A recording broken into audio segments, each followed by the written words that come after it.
Hi, I'm Sarah Wilder, and this is part 10 of How I Survived the Man I Married. In part 9, I told you a little story about Jim's lame attempt to taunt me, his eviction from our home, and I shared my first ever tarot reading with Catherine from Salt Lake City. In this episode, you'll hear how that information affected me, and how Spirit's clear and dire warning from a reading with Peter, heard in part 6, comes to happen exactly as had been described by my higher self. And before I get to that particular segment, I will offer a mild trigger warning for content. In review of the tarot reading with Catherine, there were so many things that aligned perfectly with what Peter had said. And it was very comforting to know that both Catherine and Peter had tuned into the same channel. They were both on the same frequency with Spirit. And there were many things that corroborated what Peter had already told me. So I'm going to touch upon some of those things. The first is how she talked about my life purpose. How Peter had mentioned back in the beginning in January of 2019, my life purpose was to work with women victims of domestic violence, and how that hadn't sunk in, it hadn't really landed with me. So this is 6 months later, and a tarot reader is saying I'm to be an intuitive, that I am an intuitive. It fits with what Peter said. It fits. I'll later learn I'm also an energy healer. So a year after this tarot reading, I see another reader and I learn about that. I do finally act on the energy healer intuitive aspects of my being by learning Reiki in 2025. Reiki healed me. I credit it with so much progress for literally saving my life in many ways. So I dove in and learned it. I live it. It's part of my life now, but it's been a game changer, and it comes highly recommended from me to any of you who are looking for ways to heal other than Western medicine. There are many things out there, and I don't denigrate Western medicine because I use that too. Anyway, the next thing that Catherine talked about are Jim's addictions. So I'd been told these were corn and the associated habits and behaviors that go with that addiction, pathological lying, pathological cheating, and down the road from other readers, I'm going to learn of his other addictions, including those to cocaine and violence. About Jim's hidden money that both Catherine and Peter spoke about. No, I never found the hidden money. Down the road, Spirit opens the floodgates and I get shown so much, including where that money went from his job when he left. And it alludes to a massive, shocking deception related to what happened to him at work in January 2016. Another thing that she talked about was Jim's double life. And this is a huge topic. No one had ever used the words double life before. But I'm going to talk about the 3 areas that I believe Jim's double life covered: home, work, and romance, for lack of a better word. His home life, he was a good cop, an active Mormon with a longtime wife, a loving family. He volunteered all over, many spaces, at church with the Boy Scout troop, at school with the parent organization, and all the kids' sports teams. What a good guy. His work life, where he was a cop, 27 years.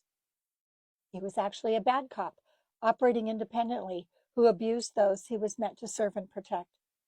Additionally, he belonged to a covert cell of other bad cops who acted as a violent criminal gang, and they were also tied into other agencies in multiple states. The third area he concealed was his romantic life. All those all-consuming physical urges, the lengths Jim went to in satisfying them at home, online, and in person, and the work he went to, the effort he made to conceal all of that activity from me as a result of his warped brain chemistry and lack of impulse control. We've already heard from Peter it was due to deep and prolonged and terrible childhood harm by his parents. And those of us who are victims, many of us are abusers, come from that background. And us as victims, as adults, I say survivors, as survivors, we have to overcome changed brain chemistry. We have to relearn many habits. We have to relearn healthy behaviors. You're going to hear all about that with me in part 12 because of a very lengthy reading with Spirit, talking all about my changed brain chemistry and the damage that not only Jim did to me, but what I did to me through staying so long. Okay, The other thing she talked about that I really connected with was that heaven has shown me so much truth. We know she was talking about my psychic readings with Peter here. But she said I remained conflicted. Despite clear confirmation of what I'd already been told about my current circumstances, I still had an inability to commit to action. You know what? The highest source you could possibly hear from spirit, which is from the creator, I still couldn't move. I couldn't take action. Why did I hesitate? So now I have retrospect from this place I'm in 6 years later, and this is what I've come up with. One, I prioritized obsessive fact-finding over regaining health to gain an advantage over Jim as payback for his years and years, decades of deception. I liked knowing something he didn't know I knew. Also, I wanted to convict him of the crimes he committed against our marital vows in our ongoing divorce. I wanted to find him guilty and have the receipts to stick under his nose. Also, for financial and medical security with all of my health problems. Through his job, even in retirement, we had platinum level benefits. I can't even tell you, they were extraordinary, very difficult to let go. It's like the Bentley of health benefits. Also, because I was an older person, at this point I was married for 36 years, I had comforts of my own home with my dogs and all my accumulated things. That was my life. I loved it.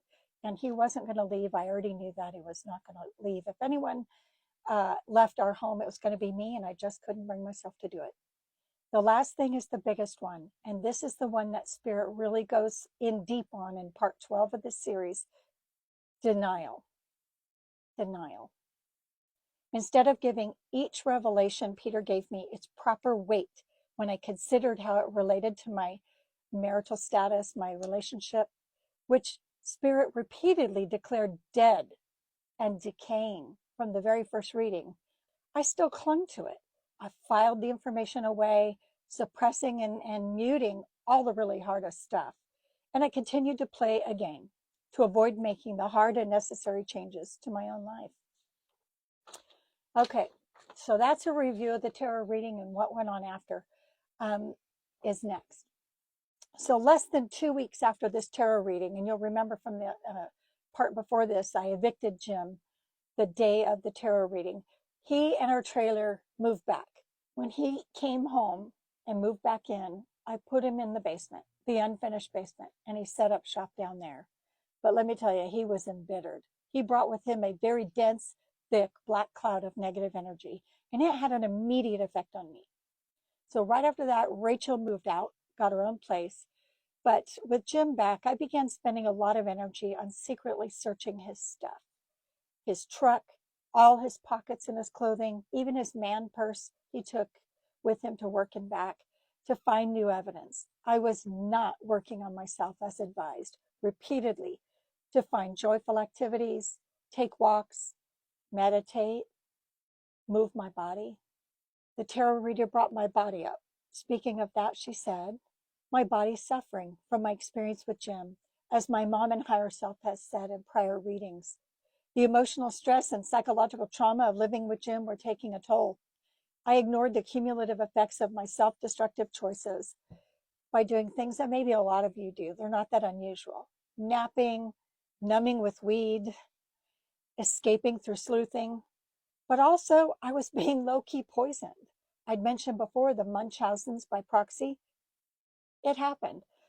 Jim was keeping me just ill enough to stay with him. And in a previous reading with Peter, my mother alluded to that. Another reader, again down the road, she'll speak on this and give me detail of how he did this. Makes me wish that when I left him and went to the police, I had cut some of my hair off and given it to a lab. But that window is past. It doesn't matter. I know what happened. And actually, so does the domestic violence police investigator I went to in 2022. I'm going to offer a soft trigger warning at this point. Going forward, there's a mild mention of self-harm and a little bit of fallout from that and the circumstances around it. But again, the entire series, just like my book, is PG-13. It doesn't need to be anything more than that. There's extremely impactful information that I'll give you throughout the series. This is just one incident. I'm not going to belabor it. So Basically, everything I'd been hearing from Peter and Catherine was storing up inside of me, in my body, in my brain, in my spirit, in my whole energy field. And the stress and enormity of that accumulated information I was given, in addition to my conflicted feelings over it, led to a complete nervous breakdown. In August of 2019, I made a tentative attempt to take my own life.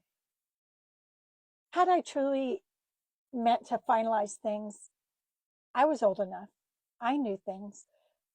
I could have done it. I could have succeeded by any one of the lethal means I had readily available to me living with a retired cop. And those things were laying right next to me in the bathtub. Instead, I chose to take a dozen diphenhydramine. So before I did that, I sent a cryptic text to Jim. And in response to that, he rushed home. And by the time he got there, he found me semi-conscious. The ambulance was called. The paramedics came in and helped me out to the ambulance, took me to the ER, where I consented to a voluntary hospitalization at Provo Canyon Behavioral Health Center. This is in Orem, Utah. And in fact, it's right across the street from the posh place that Paris Hilton stayed at, where she had such a terrible experience. I was in the one for regular folk, and it was a very good experience for me. At PCBHC, I received daily checkups with a MD, a regular doctor, and a psychiatrist. That's where I found out I had extremely high blood pressure, and the new meds they gave me helped immediately. They also upped my Paxil by a little bit. I think, I don't remember what it was. I got a lot of group therapy, group everything. If you've been there, you know. Lots of reading, studying, talking, word search, crossword puzzle, coloring. Nothing sharp available, so we had markers and crayons. It was terrible. I started smoking cigarettes to pass the time during our 4 times a day outdoor 20-minute breaks.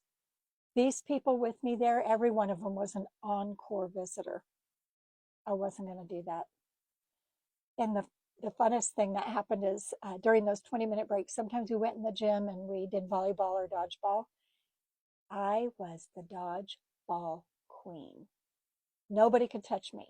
Every day we played, I was the last man standing. But how symbolic is that? Because 3 years later, when I see a domestic violence cop to report Jim she'll tell me at the end of our 4-hour interview that incident I reported to her was not the first attempt. It was in fact the 6th one. And a little ways down the road from that police investigation, I talked to a reader who gives me a lot of detail and shares with me there were 3 other attempts by people Jim had hired to do the deed. Hence the name of the series, The 9 Lives of Sarah Wilder. There were 9, 6 by Jim and 3 by others. So that's where that came from. So it was the worst week of my life. And not till 3 years later do I experience these feelings, this despondence, this depression that reached this level. But at that time, 3 years down the road from this incident, I get in my car, I drive to the emergency room, I check myself in and spend 6 hours. I'm sleeping, I'm talking to medical workers, and I talk to a social worker. And after that, I left. And I've never been in that place since. Please, please seek help if you find yourself slipping into that dark place. So I want to thank you for hanging out with me through all of this. I know it's long. It'll probably screw up the algorithm. I don't know how many of you will see it, but I'm sorry. I'm 64 and I don't know what I'm doing. In part 11, I hope you'll join me. I'll share a reading with Peter from September 2019. You'll hear about Jim's dubious breakdown and another ghost story. If you want to know more, please like, follow, and share my page to take my story one step closer to publication. And ladies, I invite you to step out of the darkness and into your power.